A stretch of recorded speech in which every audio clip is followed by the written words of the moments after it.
day 523 of the Trump administration. We're going to have the latest about what happened to the Supreme Court today in just a moment, but we want to begin with some breaking political news on this Tuesday primary night. It is easily the most shocking result of this political season thus far. Veteran New York City Democratic Congressman Joe Crowley has gone down to primary defeat tonight at the hands of a hard-left 28-year-old opponent named Alexandria Ocasio-Cortez. This is her first campaign of any kind for political office. Crowley has been in Congress representing parts of Queens and the Bronx coming up on 20 years, and here's the important part. He's number 4 on the Democratic leadership chart. Crowley had aspirations to someday be Speaker of the House, and after he sent a stand-in to represent him at a recent debate, the New York Times editorial board wrote, "If you want to be Speaker, don't take voters for granted." Crowley's defeat will inevitably be compared to that of Eric Cantor, formerly of the GOP leadership. He, too, did not tend to a political brushfire back home in his district. He is now a private citizen, which is apparently what Congressman Joe Crowley will become in January. Again, easily the biggest story to emerge from this primary night. For more, we have our national political correspondent, Steve Kornacki, at the big board. And with us from Utah, NBC News Capitol Hill correspondent Casey Hunt, who traveled west to cover the Mitt Romney race. Steve, we'll begin here in the studio with you. Just to underscore this, Crowley's job for the Democratic caucus in the House was the head of messaging. So much for that, I guess. Yeah, and you put the rank there, number 4, but that's someday when he might become the Speaker. There were folks who thought it could be like next year, that if there was some situation where the Democrats got the majority, where there were a lot who hadn't committed to Pelosi, that Crowley had basically lined up to be the next in line when Pelosi goes. And now losing in his home district, you're right, this is a seismic upset, obviously the upset of the season. So much to talk about here. We say Crowley was a big shot in Washington with his party. His district, a little, you can't see it, it's such a small area geographically here. Queens, the Bronx, those are the two components of the district there. He was the party boss, for lack of a better term, the Queens County Democratic chairman. His mentor held the job. He took over for his mentor. So he was the party boss locally. That was supposed to insulate him. His challenger here, you say, coming from the left, Alexandria Ocasio-Cortez, a member of the Democratic Socialists of America. She campaigned this week for the abolition of ICE in response to all of the news around the border. She has been talking about that issue, not an issue you hear a lot of Democrats talking about, and beating him here by double digits. A lot of folks will say nationally, this is one of those moments. You know, Crowley represents a little bit of what the past was for the Democratic Party. This part of New York, his district, this was, you know, think of the show All in the Family back in the 70s. Archie Bunker used to call them the white ethnics, Italian, Irish, culturally conservative, working class. That used to be sort of the prototype for this district. This district has changed. The country has changed. The Democratic Party has changed. This is now a district that is 3/4 non-white.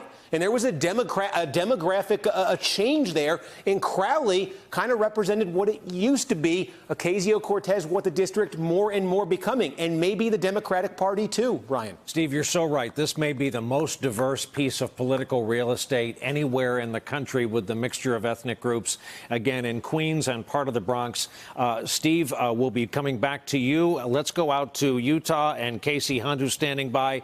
Casey, I have to tell you, the president tweeted about this Crowley race tonight, and as we read it off the screen, wow, big Trump hater Congressman Joe Crowley, who many expected was going to take Nancy Pelosi's place, just lost his primary election. In other words, he's out.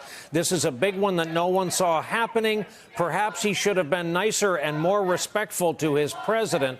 What the president doesn't seem to realize is Crowley was beaten from his own left, but it doesn't matter. We have this, as Steve put it, seismic result in the House tonight.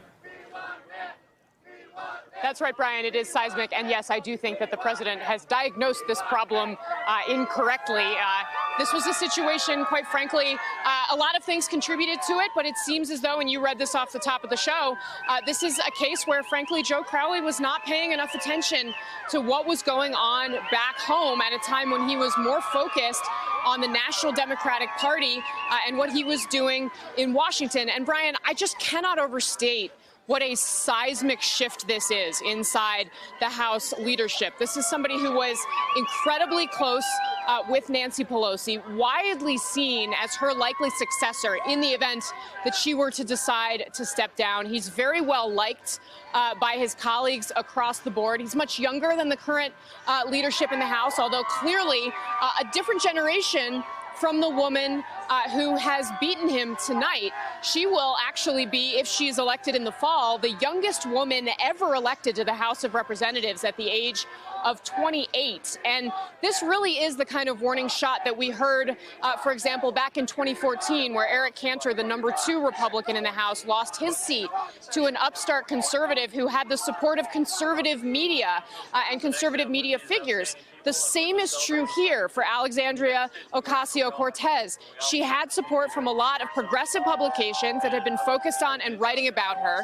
She had a very strong viral biographical ad. And then, if you go through her Twitter feed, she talks about how she really spent time day in, day out for close to 2 years in the district, talking to people who knew her father, talking to members of her community, a community that has evolved and grown. And as you pointed out and Steve pointed out, really changed the character of the district. But I think you want to think about how this is going to be read going forward. There are going to be a lot more Democrats, I think, who are going to look more closely at whether they are being too complacent. I think there's going to be a lot of reconsideration again of the Democratic Party establishment and whether, quite frankly, the leadership of the House as it stands now should really consider whether or not they need to make a change before the midterm elections. And Nancy Pelosi has been very steadfast and very strident that she is somebody who gets things done legislatively, that her unpopularity is something that just comes with the territory, that she is going to be out there campaigning and raising money.